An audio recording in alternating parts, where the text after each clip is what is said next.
عمران خان کو نشئی ثابت کرنے کے لیے ساری رات پنکی کو کوٹتے رہے, اس کو چپیڑے مارتے رہے کہ تم جا کر بیان دو کہ بنی گالا والا میرے سے پاؤڈر لیا. مطلب یار یہ گھٹیا اور نیچ تو تھے ہی, تاجکستان سے انگلستان تک سب جانتے ہیں. یہ بے وقوف کتنے ہیں, ان کا آپ عقل دیکھیں کہ جو بات فارم 47 نہیں ثابت کر سکا, مرضی کا صدر بٹھا لیا تم نے, اپنا وزیر اعظم لا کر کے بٹھا دیا, مرضی کی عدالتیں بنا دی, آئین کو ہی بدل دیا. یہ واوڈے, یہ منیبے, یہ چوہان, یہ اقرار جو بات ثابت نہیں کر سکے 200 چینلوں پہ تم نے بٹھائے ہوئے ہیں, وہ بات پاؤڈر بیچنے والی اب ثابت کرے گی.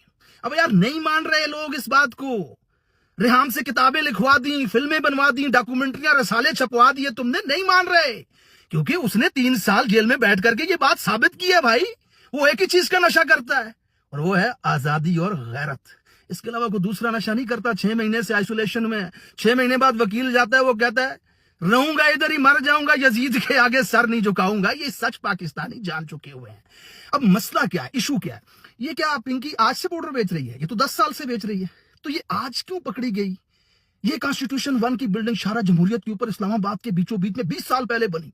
یہاں پہ وزیر اعظم نواز شریف بن گیا, صدر زرداری 2 بار بن گیا, شہباز 2 بار بن گیا, 9 جرنیل آ کے نکل گئے. کسی کو نہیں پتا چلا یار یہ 2 نمبر ہے.